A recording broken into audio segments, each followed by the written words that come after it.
দেখো বড় বড় কই মাছ এনেছিলাম, আর সেই কই মাছের রেসিপি রান্না করবো। কি মজা, বুঝতে পারছো? এটা রান্না করবো হচ্ছে আলু ফুলকপি দিয়ে।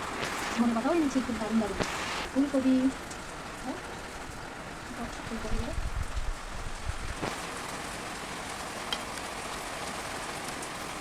কেটে নিয়েছি, আলুগুলোকে এইভাবে কেটে নিয়েছি, জলে ঢুকিয়ে রেখেছি, নয়তো কালো কালো হয়ে যাবে। ঠিক আছে, ঠিক এই ধরনের ভাবে করে আলু কেটে নিয়েছি। মশলা বেটে নিয়েছি পাতা করে, দেখতে পাচ্ছ? এটা হচ্ছে মশলা, একদম মিহি করে মশলাটা বেটে নিয়েছি। এখানে আছে জিরে, তারপর পাকা পাকা লঙ্কা, আর হচ্ছে টমেটো। বুঝেছ?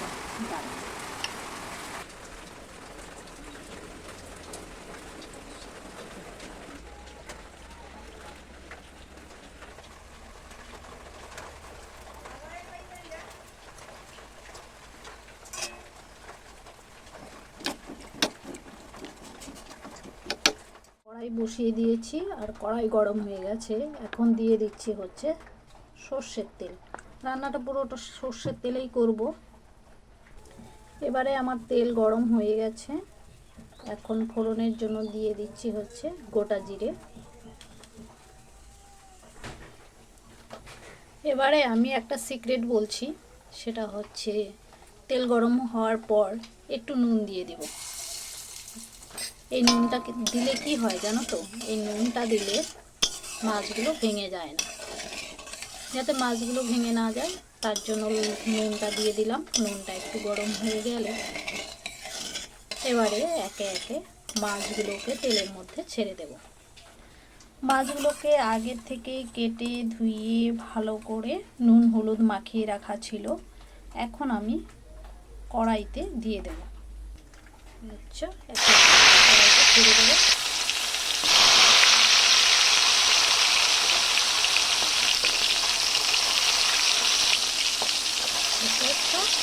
মাছগুলোকে এভাবে ভেজে নেব। আর এদিকে দেখো আমার ফুলকপি গরম হয়ে গেছে, একটুখানি নুন দিয়ে দিয়েছিলাম। আমার ফুলকপিটা গরম হয়ে গেছে। এর থেকে বেশি আমি গরম করবো না, বেশি সেদ্ধ করবো না, তাহলে ফুলকপির টেস্টটা নষ্ট হয়ে যাবে। তো এখন আমি নামিয়ে নেবো ফুলকপিটা। এবারে হচ্ছে মাছগুলোকে উল্টে দেবো। দেখো একটু পরিমাণে দেখতে পাচ্ছ, কারণটা কি বলতো? ওই যে একটুখানি নুন দিয়েছিলাম তেলের মধ্যে, সেই জন্য মাছগুলো একদম গোটা গোটা ভাজা হবে। একটু ক্যামেরা ধরে আরও হাতে মাছটা মিশ্রণ করলেন, তোমরা বুঝতেই পারছো।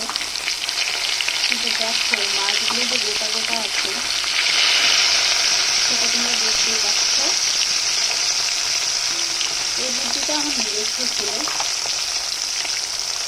আমি ভাবতাম, ছোটোবেলায় রান্না করতাম তো, তখন থেকে আমি একবার এক্সপেরিমেন্ট করার জন্য তেলের মধ্যে নুন ছেড়ে দিয়েছিলাম। তারপর থেকে আমি নিজেই বুঝতে পেরেছি যে তেলের মধ্যে নুন ছেড়ে দিলে মাছগুলো ভাঙে না।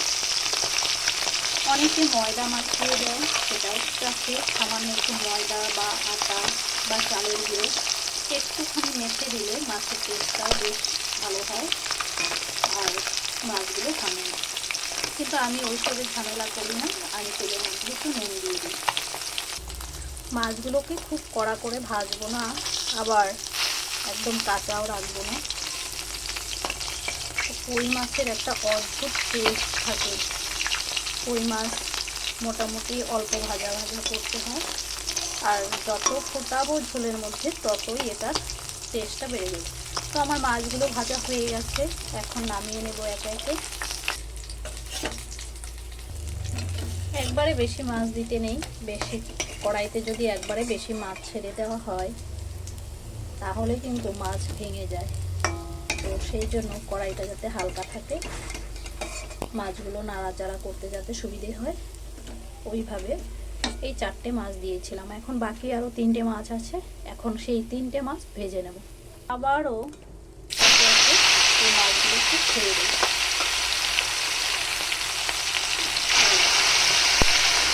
তেলটা একটু বেশি করে দিলে ভাজাটা বেশ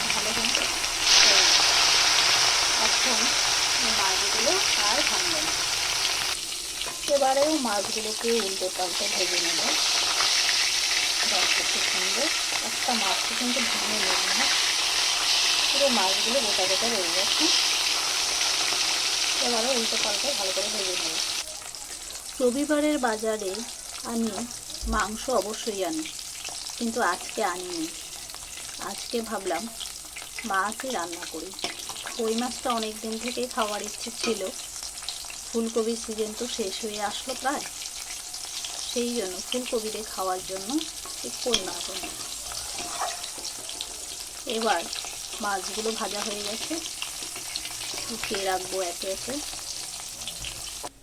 এই দেখো মাছগুলো ভাজা হয়ে গেছে, উঠিয়ে রেখেছি সবগুলো। এবারে মাছগুলো ওঠানোর পর সেই তেলের মধ্যে ছেড়ে দেব কেটে রাখা আলুগুলো।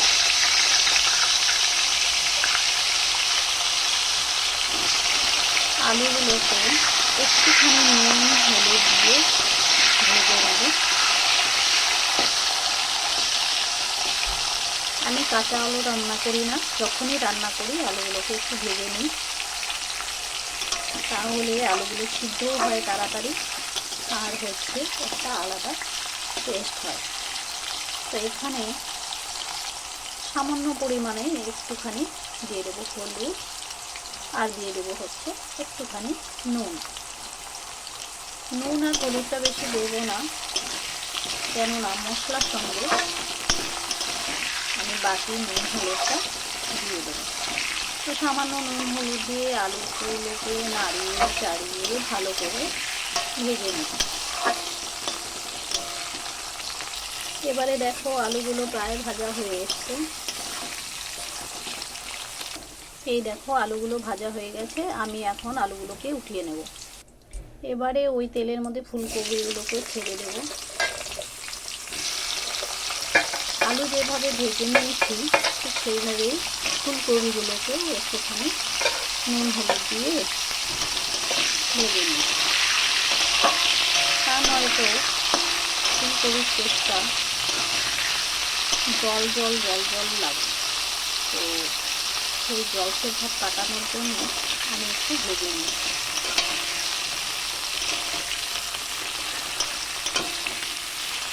আর এভাবে ভেজে নেওয়ার জন্য যখন আমি ঝোল দিয়ে দেবো না, তখন রান্নাটা খুব তাড়াতাড়ি হয়ে যাবে। এদিকে টেস্টটাও বেশ হবে অসাধারণ, আর রান্নাটা তাড়াতাড়ি হয়ে যাবে। সেই জন্য আমি সবসময় এভাবে ভেজে নিই। এবারে দেখো ফুলকপিগুলো ভাজা হয়ে গেছে, আমি ফুলকপিগুলোকে উঠিয়ে নেব। দেখো খুব সুন্দর কালার এসছে একটা। আমি ফুলকপিগুলোকে উঠিয়ে নেব। এবারে এই তেলের মধ্যে আমি ছেড়ে দেবো বেটে রাখা মশলা। এখানে আছে জিরে, পাকা লঙ্কা, আর আছে হচ্ছে টমেটো। তো আমি মশলাটাকে দিয়ে দেবো। এটা আমি সম্পূর্ণ পাটাতে বেটেছি, শিল পাটাতে। আমার বাটা মশলা ছাড়া রান্না না একদমই ভালো লাগে না। তোমরা অবশ্যই অনেকেই জানো যে আমি শিলনোড়ায় বাটা ছাড়া পছন্দ করি না। মিষ্টি মশলা আমার জন্য কোনো ভালোই লাগে। মশলাটা যতটা মিহি হবে ততটাই রান্নাটা ভালো হবে, টেস্টটা হবে আলাদা অসাধারণ। তো সেই জন্য আমি এই যে দেখো তেলের মধ্যে মশলাটাকে ভেজে নিচ্ছি।